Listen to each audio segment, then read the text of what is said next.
Marvel and DC Comics have a long, long history. At one time, they weren't called Marvel and DC Comics. They're like Timely and other types of names and stuff like that. And at one time, they were not superhero universes. They did romance comics. They did war comics. They did lots of different genres of comic book, lots of westerns and stuff like that.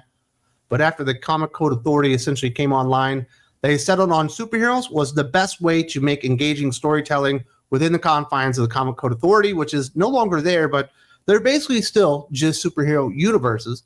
And the lifeblood of any superhero universe are the superheroes themselves. And recently there was an article from CBR.com listing the 15 best new heroes of the 2020s, this decade, the best new characters that Marvel and DC have created.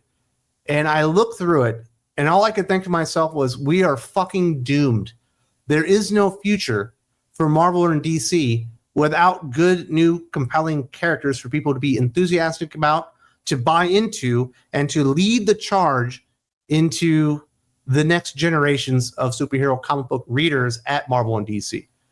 Now, there have been a few decent characters created, within the last 10 years. John Kent's certainly really, really interesting, but they ruined that character. Damian Wayne's certainly older, haven't quite ruined him yet, but they aren't letting that character grow.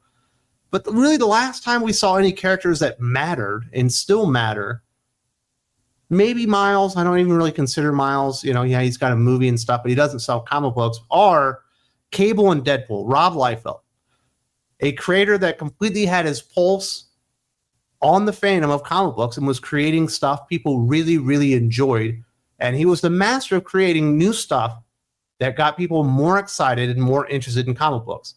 We have nobody like this anymore at Marvel or DC. Nobody has created a compelling fucking character this decade. And when I go through this list, you're going to be as embarrassed as I am having to read this. There is no future at Marvel and DC if this is what it looks like when it comes to creating new hero characters or even villains within these universes. So here we are, CBR.com, 15 best Marvel characters who debuted in the 2020s so far. We still got another 5 years, but if this is what they're going to be offering, it's going to be awful.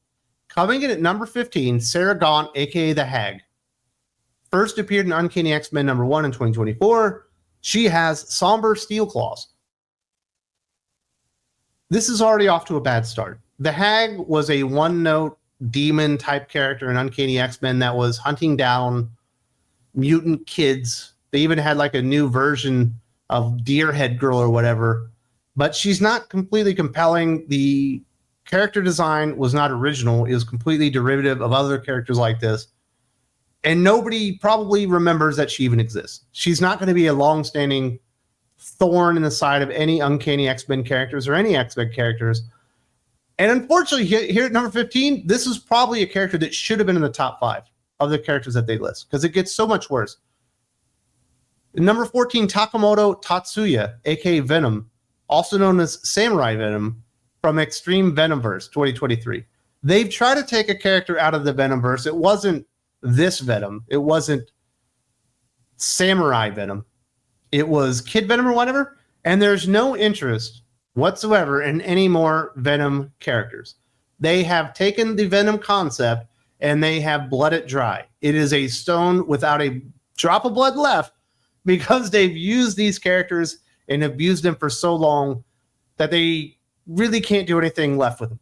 Does anybody remember Samurai Venom? No, no one cares. It only gets worse. Miranda Monteiro, aka Liberty. Obviously, she's a Captain America-inspired character, mixing Captain America with the Wasp. First appeared in Spider-Woman 7 last year. I cannot stress to you people how many new comics from Marvel and DC that I read every single week. It's like 20. And I've done that for years upon years. I don't remember this character ever debuting. I don't even know who this character is. And supposedly, this happened just a few months ago. Does anybody remember Liberty from Spider-Woman 7? If nobody reads it, basically it didn't happen. And now she's a founding member of the New Champions, written by Steve Fox, a writer nobody supports. So you have a character that nobody knew debuted in a series no one was reading, that shows up in another series that everyone refuses to read because the creators are bad. And hence lies the problem. None of these characters are ever going to work because people don't even realize they exist. This probably should be number one. Bailey Briggs, aka Spider-Boy. Completely derivative character. He's a new version of Spider-Man. But if you look at the sales, this is the one character on the list that has been able to continue on an ongoing series. And the sales on Spider-Boy are not phenomenal. I don't even believe it's a top 50 selling book anymore. I think it's actually outside the top 100. But it's at least readable. He's got an interesting story. The world forgot who he was. I kind of like his brother, Boy Spider, more personally. But at least this character has done something within the last 5 years. This is literally the high water mark of the entire list. And most people aren't reading Spider-Boy, but if you were going to read one of these characters, this is the one. But he is completely fucking derivative. It's an expansion of the Spider-Man family, which is the last thing that we ever needed. Sure, Deadpool is kind of a ripoff of Deathstroke. You know, the color design, Slade Wilson, Wade Wilson, all that kind of stuff. But at least he served a unique purpose in the Marvel Comics universe, breaking the fourth wall and all that kind of stuff. Cable is a wholly unique character. Yes, he comes into the X-Men universe and all that stuff. And yes, he is a mutant, but his powers and his motivations and his future and everything like that are wholly unique to him, and he serves a unique purpose.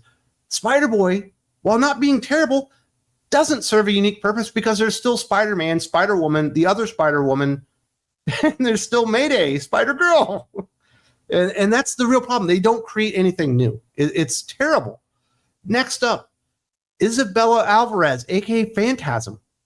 Did we need another Ghost Rider? We've got Robbie Reyes. We've got Johnny Blaze. We got Danny Ketch. We've got Ghost Rider 44. We've got the Ghost Rider that rides a woolly mammoth in like the Avengers of 1 billion BC or whatever. We didn't need another Ghost Rider. Another character debuting in Spider-Woman 7, a comic book nobody even knew existed. They probably thought the series was already canceled. Is Spider-Woman still even going on? I bet you can't answer that thing. This is how bad it's gotten. Potoro, a.k.a. Deathdream. Another one of those stupid outliers from Uncanny X-Men. And this character is so fucking derivative. He is the same character that we see in every other universe. He speaks to the dead. Yeah, there's a lot of characters that can speak to the dead. And he's just kind of got a terrible design. Nobody really cares about him. And, you know, the outliers... Now, the thing that's made Uncanny X-Men unreadable is the Gail Simone dialogue for Rogue, which is awful. But the outliers have not helped. They've made it worse. And this, you know what, even the new ideas are just derivatives of other people's ideas. Linda Locke, a.k.a. Webhead. This character debuted in Spider-Man Unlimited Infinity Comics. Is anybody reading that bullshit? It's literally so bad that they wouldn't fucking print it. Who the hell is Webhead? Did we need another Spider-Girl? Do we need another one of these female imposter spider characters? Like, we have so many of them, and it just becomes redundant upon redundant upon redundant. Like, what makes this character fucking unique? Let's see what CBR says. While not a lot is known about Linda Locke, there's no denying the potential. Known as Agent Locke, she was first introduced. Yeah. What makes her introduction memorable is the almost humorous nature of what happened. It's all started with a date with none other than Peter Parker. How many girls have we introduced in comic books of dating Peter Parker? There's nothing memorable about that. This character here, Genesis, aka Annihilation, technically should probably be number 2 after Bailey Briggs Spider-Boy, because at least she did something. She served a purpose in the House of X Powers of 10, leading into 10 of Swords, the Araco mutants versus the Krakoan mutants type of thing, and this is the wife of Apocalypse. Of course, she's like fucking stuck behind a wall portal and can't get out of it now, so you can't really use the character. But at least she did something and was somewhat memorable and did have at least a cool design. I will give the character that. This character, not a complete abomination or waste. Tosin Oduye, a new Wakandan hero, appeared in Black Panther 3. Which Black Panther is this? Is this the fucking John Ridley Black Panther? Is this the Eve Ewing Black Panther? They are constantly rebooting the series so often. who made it to the 3rd fucking issue because you know it's going to be canceled. He has vibranium origin tattoos? What the fuck does that even mean? What are vibranium origin tattoos? That is nothing. That is fucking gobbledygook. May not have a superhero alias, but he's a character who's caught readers' attention. Tosin grew up in Wakanda as a member of the Marubi tribe. Unlike many others in the area, his tribe was against the heavy reliance on vibranium, which gave him a unique perspective. So he's got unique perspective as a superpower? Like, that's fucking retarded. Becca Simon Panette, a.k.a. Calico, another one of these stupid outliers from Uncanny X-Men. And this one might be doing like a Tijuana donkey show or something with her horse. I'm not even sure that she is the one with the power. I think the horse might be the mutant. How fucking stupid is that? Now, this is why you don't introduce 4 brand new mutants in the exact same book at the exact same time, being overshadowed by Rogue and Gambit, Wolverine, and fucking Nightcrawler on the team. There's no room for these characters to shine. There's only room for a character like this to annoy the shit out of you, along with Death Boy, fucking black hole chest, and I guess the other character is Mary Sue. She can just do whatever she wants for 15 minutes. Oh my goodness. Eve Warlock. This is everything wrong with comic books. Introduced in Warlock Rebirth #1, that Ron Lim stuff was actually pretty good. But there's no reason for the character to exist. You've already got Adam Warlock. She's just a twin sister. It's the same character, the same design, but she's got tits and long hair. And I'm all for tits and long hair, and I think that's great.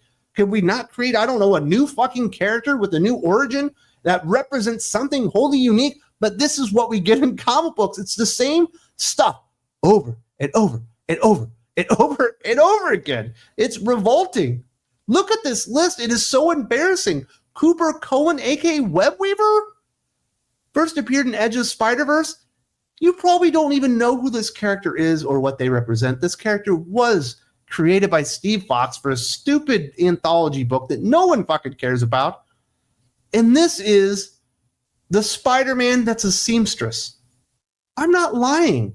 I am not embellishing. I'm not making that up. That exists. There is a Spider-Man in the Spider-Verse that makes dresses for Janet Van Dyne that got bitten by a radioactive spider and became a Spider-Man. You know what I'm saying? There's nothing here. This is probably dumber than Sun Spider, the wheelchair-bound Spider-Girl character. And this is what we are constantly served up. Garbage upon garbage upon garbage. They say, do you want the shit sandwich or do you want the shit croissant? I guess I'll take the croissant because it's smaller. I don't want any of it. It all tastes like shit. None of this is good. Well, #4, like that is ridiculous. Nobody fucking knows this character exists. At least people know who Spider-Boy is. God. Princess, a pup-like carnage symbiote, appearing in Deadpool #1. Cody Ziegler. You probably don't know who Cody Ziegler is because he was a writer on, I think, Rick and Morty. He was a writer on She-Hulk. They keep putting him on stuff like Deadpool and Miles Morales. He's not very good. And great, now we have a Carnage dog. A Venom dog wasn't enough. A Venom cat wasn't enough. Now we need a Carnage dog and call it Princess because it's funny. Like, it's not funny. It's the same joke, the same punchline over and over again. But you're charging fucking $5 for it. That's the problem. Connor Young, a.k.a. Darkhawk. Darkhawk series in 2021. Now, the character looks cool, but it's just another Darkhawk. And who asked for a new Darkhawk? Like, it didn't really work the first fucking time. Why are we creating new Darkhawks? And #1, of course, it's got to be a strong female character. Runa, a.k.a. the new Valkyrie, one of the original 9 Valkyries. Did you remember this? Does anybody remember this? King in Black, Return of the Valkyries? Nobody remembers this. Is Runa a character? If nobody remembers the character fucking exists, aka what happened to Spider-Boy, does the character really exist? And I would say it doesn't. For the last decade or so, Asgard has been forced to undergo many changes. One of the larger changes was the loss of the Valkyries who fell during the War of Realms, which was awful. There is a silver lining. Not every Valkyrie was around for the battle. Runa was first introduced in King of Black, Return of the Valkyries. And while she may be the newest Valkyrie to grace the pages of Marvel Comics, her history is long. Runa was one of the original 9 Valkyries and was lost to time and space. It says nothing. There's nothing to say about the character because she's nothing. You know what's weird? Valkyries are from Norse mythology, aka Scandinavian. Fucking Vikings. Black people aren't from Scandinavia. They wouldn't be there for the Norse times in Norse mythology. They were in Africa for the most part, or the Middle East. They certainly had transversed into there. But we all have to have like representation shoved in everything. And because we had a black Valkyrie in the movies, we had to have a black Valkyrie in the comic books, even though it doesn't make any sense on the face of it. And that's why it fails. That's why all of this fails. There's no creativity left with these people. They have no stories left to tell. They have agendas to serve. They have propaganda to spread. They have the message to get across. And that's about it. And we have no new heroes to believe in. We have no more new villains to fear. We just have the same crap coming up over and over again as they regurgitate the same bullshit, essentially ad nauseum into infinity, is what it feels like at Marvel and DC. This industry cannot sustain itself without new characters. This industry will not sustain itself without new villains. This industry is unsustainable without new fucking stories. Creative stories that make people buy into the characters, buy into the stakes, and feel like they're seeing something for the first time. Does a Spider-Man that makes dresses make you feel like you're seeing something for the first time? No. It makes you want to gouge your own eye out. It makes you want to gouge your own eyes out. It makes you want to kick yourself in the balls. It makes you want to not read comic books. And this is what we're getting. They cannot make new characters anymore. They can't write original stories. They've lost the art of all of it. They've lost the fucking plot. They've lost everything that used to make comic books great. If you appreciate the honest perspective on that terrible fucking article highlighting the incompetence at Marvel and DC in the 2020s, and you would like to support the mission of Thinking Critical YouTube to help us keep the lights on, the videos flowing, and you'd like to support that mission, you need to visit us on Patreon. There's a link in the video description. A button right here that you can click on, go right to it, see all the tiers, all the podcasts we have, be a part of the family. I hope to see you there very, very soon.